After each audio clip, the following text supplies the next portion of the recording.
Shalom Israel. First and foremost, I want to say all praises, honor, and glory to Yahweh B'Hashem Yahweh Shai. Double honors to the apostles and the elders of Great Millstone.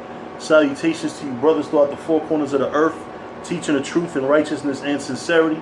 To you Israelite foreigners, come back home to the truth. To those that passed away serving the Lord, the dead in Yahweh Shai shall arise first. All right, you brothers out there that know me, know I'm deep into history. I want to pull out this book, The Lost 10 Tribes of Israel Found by Stephen M. Collins. All right, this is a very good history book. Last time I checked, it was maybe about 20-25 bucks on Amazon. If it's available, try to get it. All right, because this is a very profound historical document. All right, very profound book. A lot of information. A lot of information. You know, you're looking to prove pretty much anything. Well, not anything, but you know, this book, The Lost 10 Tribes. I don't know if I said 12 tribes, but The Lost 10 Tribes of Israel Found. I'm looking for it right now on Amazon. Here we go. Oh shit. Never fucking mind. It's $89.99. Well, I got this book when it was $25. This is actually one of the two books that I actually got for Elder Bonloya. Even though I don't know how his copy is, but mine is all beat up, you know. But it's a lot of information on this book. Two main things that it proves is that the so-called Hispanics, the natives of North, Central, and South America, are Israelites. Another thing that it proves is that, you know, during the Syrian captivity, we didn't just come here to America. We went and populated different parts of the Eastern Hemisphere as well. You know, Africa. We went to Africa. We went to Europe, different parts of Europe. And I'm not going to go so much into that last part because it's not relevant to the topic I'm teaching now. But when I go into teaching how the ancestors of the original Europeans after Japhet, you know, different parts of Europe, different so-called European tribes was actually so-called black people. You know, this book proves that too. And this book got a lot of fucking bones in it, man. This book actually tells you that the people of Denmark now are Jake. And I'm sure that there's Jakes, you know, not just Denmark. I'm talking about different European nations. This book actually tries to go into certain shit. It's got bones in it. But anyway, without further ado, all right, one thing that you have to understand when you go into history is that the Phoenicians were Hebrews, right?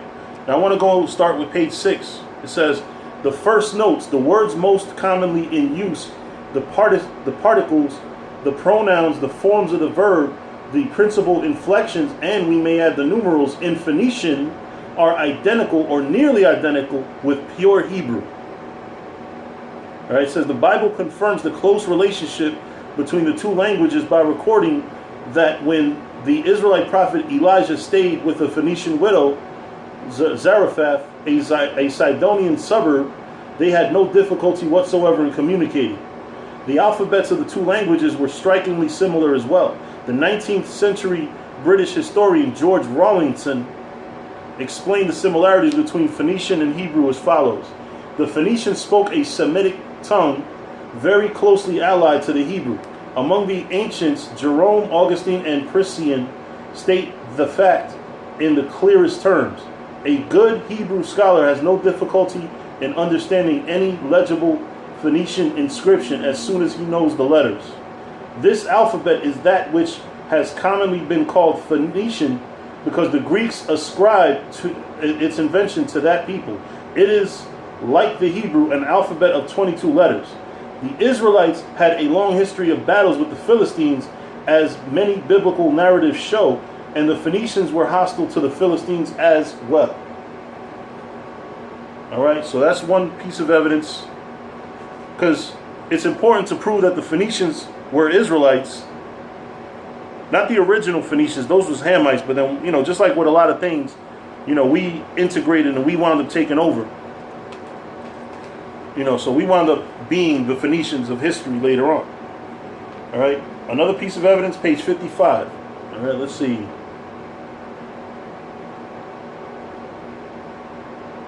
All right, the word Phoenicia is therefore derived from an initial Greek description of the area known to us as the land of Canaan, with Asia Minor and Egypt marking the northern and southern limits of the area in reference. The term Phoenicia was applied to this area at a time when Israel was the dominant power in the region.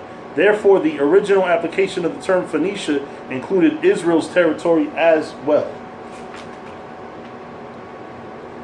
Let's see.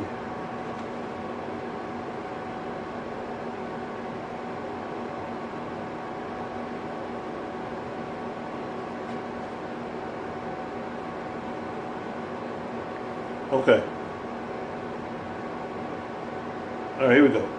The Encyclopedia Americana notes the following about 10,000 BC. This is around the time of King David. By the way, this is me telling you. This is not what the book's saying, but if you're a scholar, this is around the time of King David. About 1000 BC, coastal Lebanon, otherwise known as Phoenicia, suddenly developed new types of pottery, bichrome and bichrome and trichrome, and red polished ware that had no prototypes in the late Bronze Age.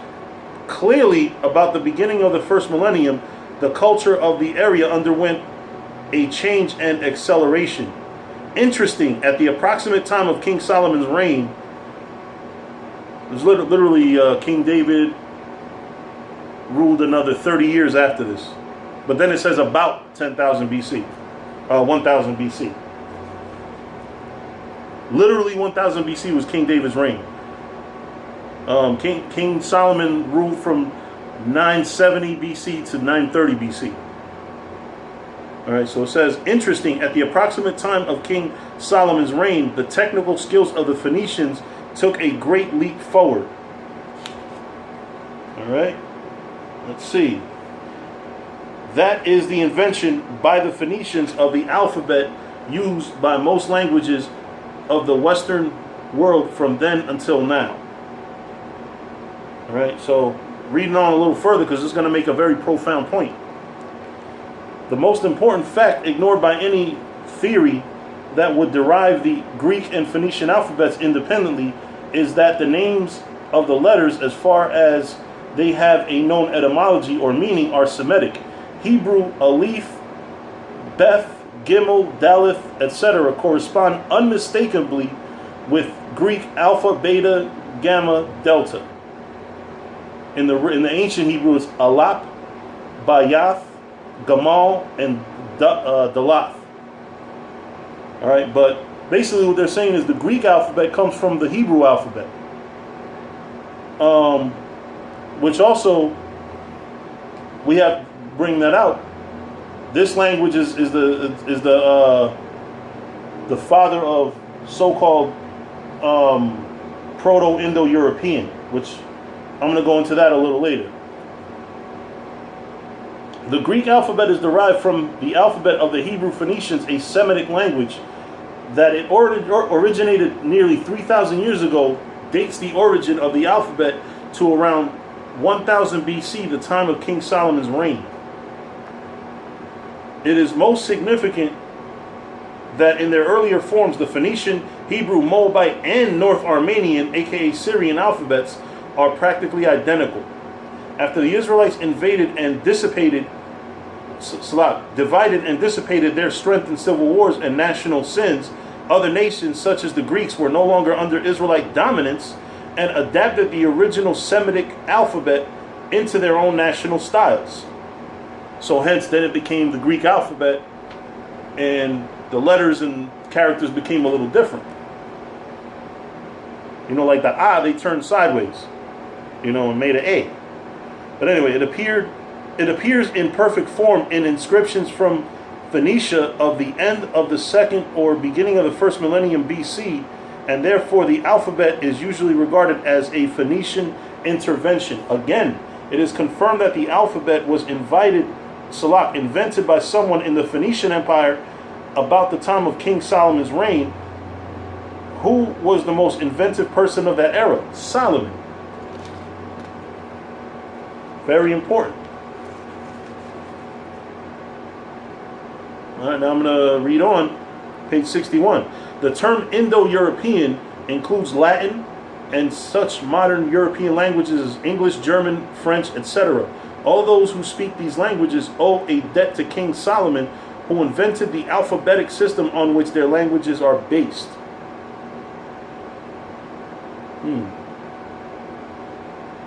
Let's see.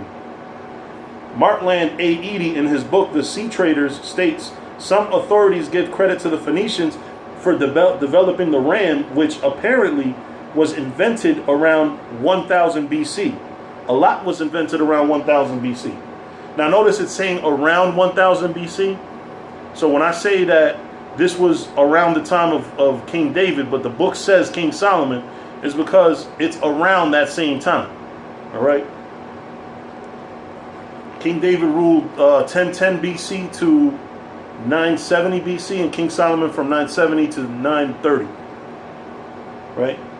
So it says, those not familiar with military history, the ram refers to a battering ram which extended from the prow of a warship to the purposes of causing damage. For the purpose of causing damage to opposing ships when one's own ship was propelled into an enemy.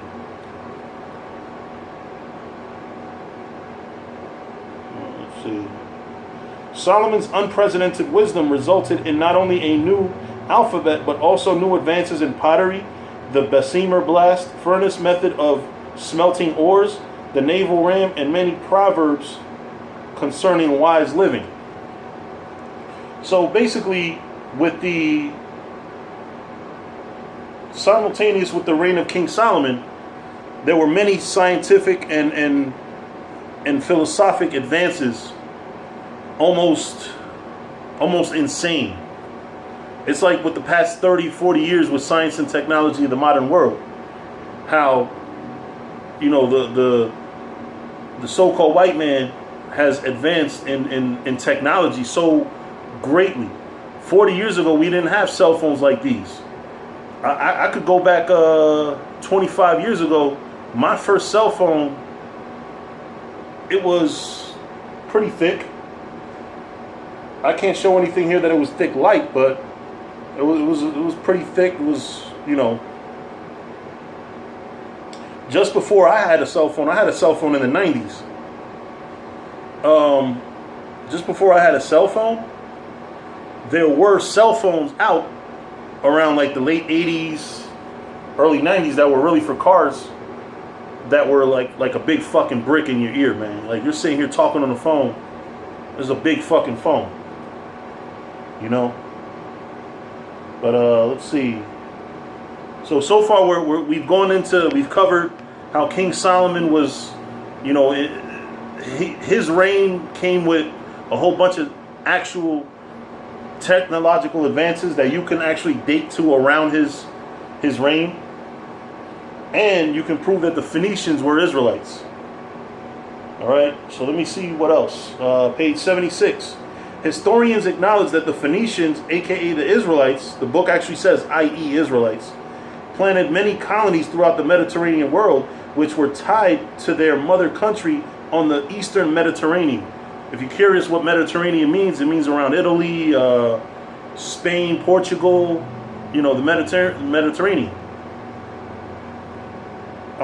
When Tyre and Sidon allied themselves to the rapidly growing power of Israel during the reigns of David and Solomon, the Israelites, with a much larger population base, turned many of these trading stations into full-fledged colonies and founded colonies of their own as well. We shall see the evidence of many Hebrew and Israelite names in colonies which have been traditionally called Phoenician. All right. Page 77. The lack of great monuments to their triumph makes it easier for historians to miss the accomplishments of Israel, because they naturally assume Israel would have constructed great monuments to boast about major triumphs, as did the other ancient empires. In other words, because we're not a bragging ass nation, you know, we just became a bragging bunch of motherfuckers with this rap industry and shit. But originally, we weren't a nation that bragged about shit. You know, taking over this country, taking over that country, having this money, having these chariots. You know, we weren't like that. So because we didn't do like the other nations, historians ignore our accomplishments as a nation. You know, this shit is real, man. All right, so page 80. The 3-year time period is significant as Ferdinand Magellan's historic voyage, which circumnavigated the globe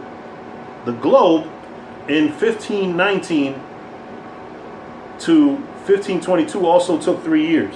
Since Barry Fell's book America BC gives evidence of the ships of Tarshish being involved in ancient explorations of North America, this also argues that the biblical Tarshish was located proximate to the Atlantic Ocean, such as in ancient Spain. That's Spain, Tarshish.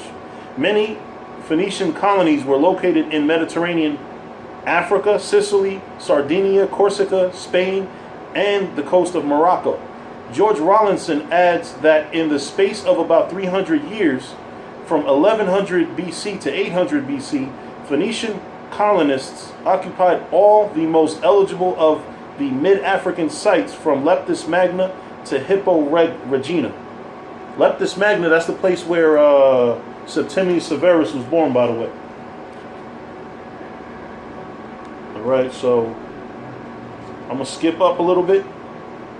You know, this book has so much information, but I just want to get the main part. Matter of fact, I'm going to chop the video